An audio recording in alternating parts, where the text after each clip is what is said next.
Welcome to Ellie Goldsmith Inspired Flow. We're just doing a short class before the festival of Sukkot.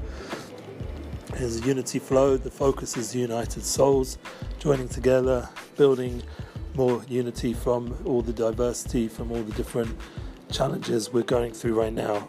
In the Holy Land we have a lockdown, so that creates a whole different experience of Sukkot, and we ask you guys to join us during that time and to enter into this world of opportunity to be bound up with the oneness and not with the pain and struggle. Every single person here has that power from within, and it's about tuning into the soul level, which we're talking about in our United Souls book and also in the Amunah is Our Future podcast. We haven't put out anything during so much during Tishrei, but we will be putting out something soon, hopefully at the end of the month before we enter the new time period of Cheshvan. But the point is that everybody here who's listening and everyone who's tuning in has the ability right now, as we enter into Sukkot, to use the power of mitzvahs. And I mean that in a literal sense, that every commandment, every single pasuk from the Torah, everything is empowering us to do our special role in this world, our unique role, our mission.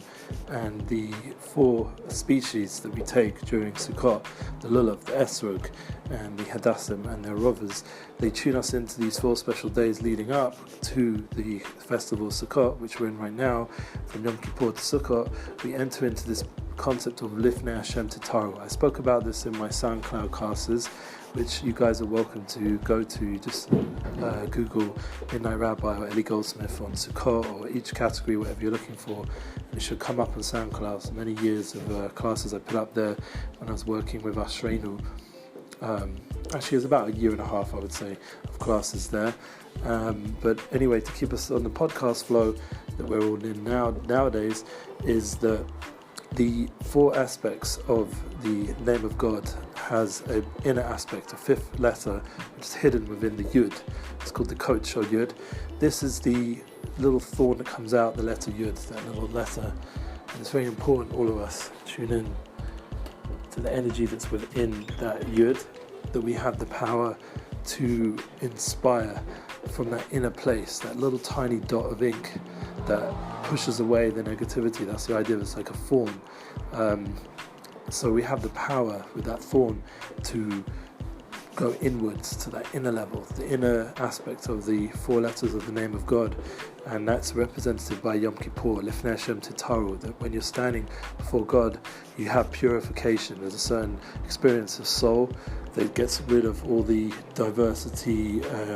Let's not say diversity is a good thing, but divisiveness and things that, like for example, the recent political debate between the Trump and Biden.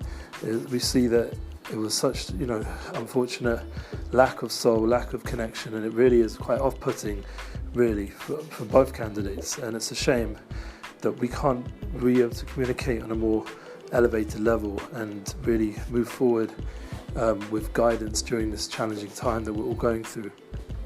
And that's an example where a person is becoming more disconnected from the root level, which I'm saying is this special inner aspect of this 5th letter of the name of God, which is the Koach Shel Yud, this place of Keser, of Pnimius, of inner.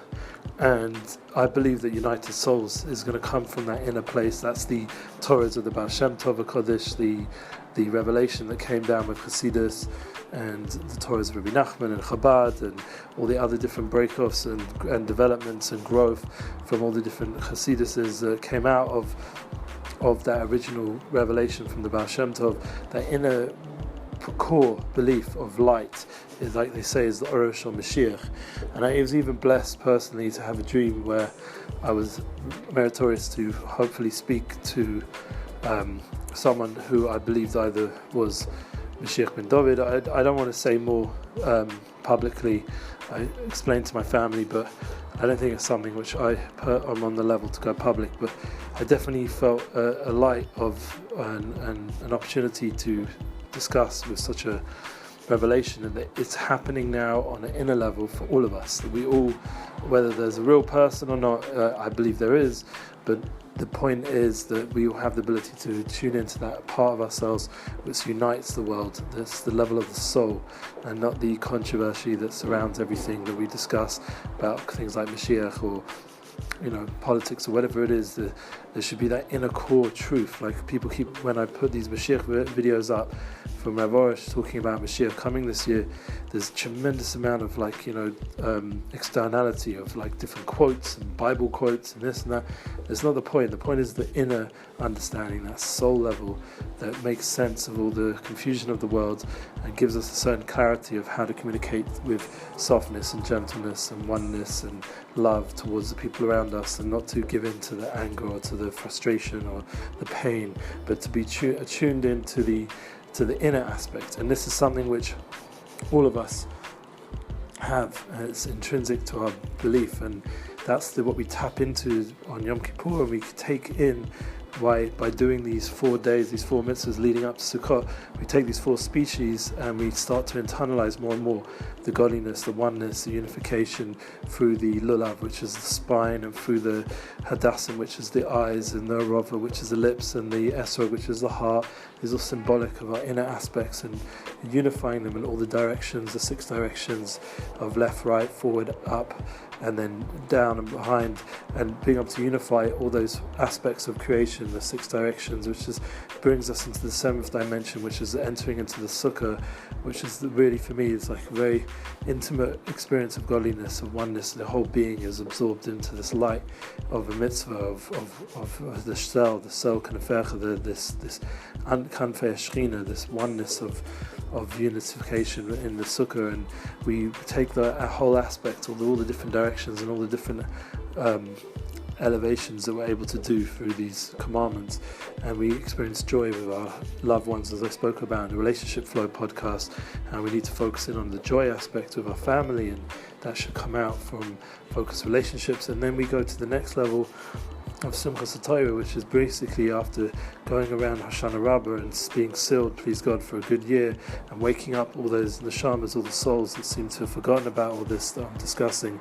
The arovas, we bang them on the floor and wake them up to bring out a certain awakening, that as we go around the bimah 7 times, by whatever situation it is, whether in shul or not, due to the lockdown, but we're able to elevate and wake up all the different aspects of creation and bring us to that Simchas HaTorah, that joy of Torah that we all have intrinsic within us. So what is that joy of Torah?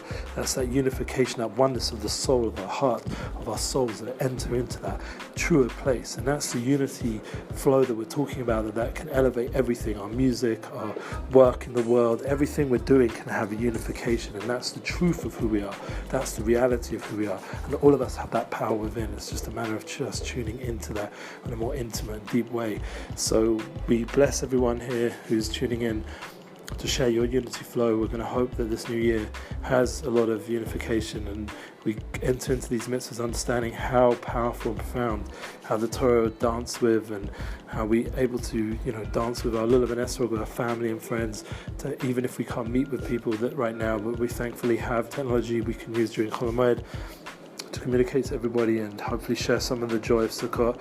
And it says Rav Orish himself is going to be making a Hallel here, full Hallel, every day praising Hashem, thanking Hashem in his Sukkah, as if it's a normal Sukkot, as protests against the sadness that's been created by all the recent lockdowns and challenges with the coronavirus. So, this is his way going forward, and people are welcome to join. I'm not sure what I'm going to be doing, but bottom line is the family first, and being able to focus on that inner avoda, the inner aspects of joy, and then hopefully we can share that on an outer level larger in the new year to come, with more opportunities opening up and abilities to unify on so many levels, through books and through podcasts and through music and through bookings and through all the different projects, and you guys are welcome to share yours. So end off on that note with a big blessing, the good kavittel, as they say, a chatima tova, complete Khatima, it's a complete sealing of Hoshana Rabbah and Simchas Torah to enjoy. And hopefully after the Chag we'll be connecting again through these podcasts, all three of them, Relationship Flow, Unity Flow and Namunah is our future podcast. We'll be back in the studio with Avorish and all the different guests, and we'll have opportunities to really share ahead a lot of good news and a lot of positivity in Unity Projects. Amen. Thank you for listening and share yours.